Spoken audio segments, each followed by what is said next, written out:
ಭಾರತ ಸರ್ಕಾರದ ಪ್ರಧಾನಮಂತ್ರಿ ಶ್ರಮಯೋಗಿ ಮಾನ್ಧನ್ ಪಿಂಚಣಿ ಯೋಜನೆಯ ಜನಜಾಗೃತಿಯನ್ನು ಬೆಳಗಾವಿಯಲ್ಲಿ ಔಪಚಾರಿಕ ರೀತಿಯಲ್ಲಿ ಮಾರುತಿಗಲ್ಲಿಯಲ್ಲಿನ ಖನ್ನುಕರ್ ಅಸೋಸಿಯೇಟ್ದಲ್ಲಿನ ಕಾರ್ಯಾಲಯದಲ್ಲಿ ಹುಬ್ಬಳ್ಳಿಯ ಪಿಎಫ್ ಪ್ರಾದೇಶಿಕ ಆಯುಕ್ತ ರಮೇಶ್ ಮೇಹರ್ ಅವರ ಉಪಸ್ಥಿತಿಯಲ್ಲಿ ಮಾಡಲಾಯಿತು. ಅಸಂಘಟಿತ ಕಾರ್ಮಿಕರಿಗೆ ಕೂಡ ವಯಸ್ಸಿನ 60 ವರ್ಷದ ಬಳಿಕ ಪ್ರತಿಯೊಬ್ಬರಿಗೆ 3,000 ರೂಪಾಯಿ ಪಿಂಚಣಿಯ ದೊರಕಿಸಿ ಕೊಡುವುದು ಪ್ರಧಾನಮಂತ್ರಿ ಶ್ರಮಯೋಗಿ ಮಾನ್ಧನ್ ಯೋಜನೆಯ ಉದ್ದೇಶವಾಗಿದೆ. ಈ ಯೋಜನೆ ಕಳೆದ ಹಲವು ತಿಂಗಳಿನಿಂದ ಪ್ರಾರಂಭವಾಗಿದ್ದರೂ ಸದ್ಯ ಇದರ ಬಗ್ಗೆ ಯಾವುದೇ ಪ್ರಚಾರವಾಗಿಲ್ಲ.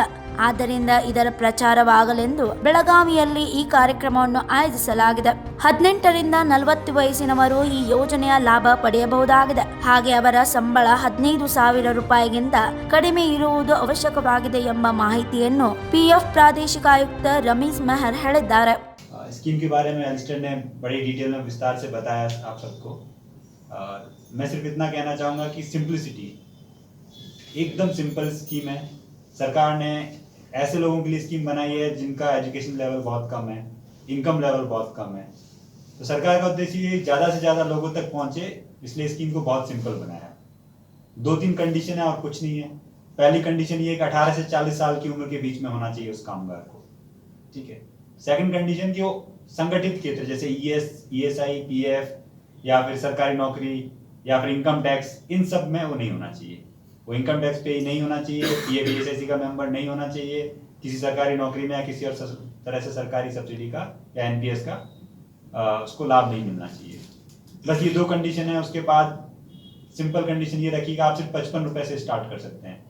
पर मंथ 55 रुपए आप जमा कराएंगे, 55 रुपए सरकार जमा कराएगी. आप 200 रुपए तक जमा करा सकते हैं. क्या कैलकुलेशन है वो सब जानने की जरूरत नहीं. सिंपल है. अगर आप 40 की एज पे ज्वाइन करते हैं, 60 की एज पे रिटायर होते हैं और 55 रुपए पर मंथ जमा कराते हैं, तब भी आपको मिनिमम 3,000 रुपए की पेंशन मिलेगी. अगर आपका ड्यूरेशन ज़्यादा है, अगर आप 30 की एज पे ज्वाइन करते हैं और 60 की एज पे छोड़ते हैं, तो 30 साल आपने कंट्रीब्यूशन किया होगा. 55 रुपए की जगह आप 200 रुपए कंट्रीब्यूट करते हैं, तो उस केस में आपकी पेंशन और भी ज़्यादा बनेगी. ना सिंपल बनाने का एक पर्पज ये है कि हम जिन लोगों को समझाना चाहते हैं उनके लिए अगर इतनी सब्सिडी मिलेगी, ये मिलेगा, वो मिलेगा, वो नहीं समझेंगे. वो बोलेंगे हमारी सोच से परे है. ठीक है. एकदम सिंपल, एकदम बेसिक है. अब हमें करना क्या है कि हमारे यहाँ जो लोग काम कर रहे हैं, हमारे घर पे काम वाली बाई भी काम कर रही है. कभी हमें इलेक्ट्रिशियन की जरूरत पड़ गई, इलेक्ट्रिशियन को हमने बुला लिया, प्लम्बर को बुला लिया, सब्जी खरीदने गए, किसी सब्जी ठेले वाले से सब्जी खरीदी, उन तक हमें ये अपनी स्कीम पहुंचानी है. उन्हें कन्विंस करना है कि आपके फायदे के लिए बनाई गई चीज़ है. अगर वो कन्विंस हो जाते हैं तो अपने आप ये स्कीम सक्सेसफुल है. स्कीम इज़ वेरी बेनिफिशियल, बहुत फायदेमंद स्कीम है. लेकिन हमें लोगों तक राइट मैसेज पहुंचाना है. उसके लिए मैं आप मीडिया कर्मियों का और आप NGO और हमारे संदीप जी और इनसे जुड़े काफ़ी लोगों का रिक्वेस्ट करता हूं कि आप ज़्यादा से ज़्यादा लोगों तक स्कीम पहुंचाइए. अगर उनको इसका हम बेनिफिट बताएंगे, वो खुद इसका पार्ट बनना चाहेंगे. आप इसका मैं कंपैरिजन देता हूँ गवर्नमेंट एम्प्लॉयज़ का. हम गवर्नमेंट एम्प्लॉयज़ के लिए भी सरकार ने यही स्कीम चला रखी है. हमारी सैलरी से एक हिस्सा कटता है, सरकार उतना को उतना हिस्सा मिला के एक फंड है उसमें डाल देती है, NPS में. 60 साल की उम्र पे हमें उसकी पेंशन बना के रिटर्न होगी. हमारी सैलरी से थोड़ा ज़्यादा कटता है. यहाँ सरकार 55 रुपए से स्टार्ट किया है और 55 रुपए बहुत मामूली सा अमाउंट है.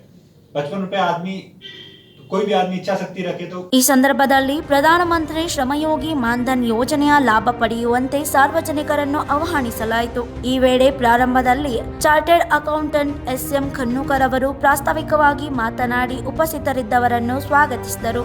ಈ ವೇಳೆ accountant officer Alistair BL, enforcement officer Ravindranath C ಮತ್ತು ಸುನಿಲ್ TS ಸೇರಿದಂತೆ ಅನೇಕರು ಉಪಸ್ಥಿತರಿದ್ದರು. Mahadev Pawar, Kannadama news network, Belagavi.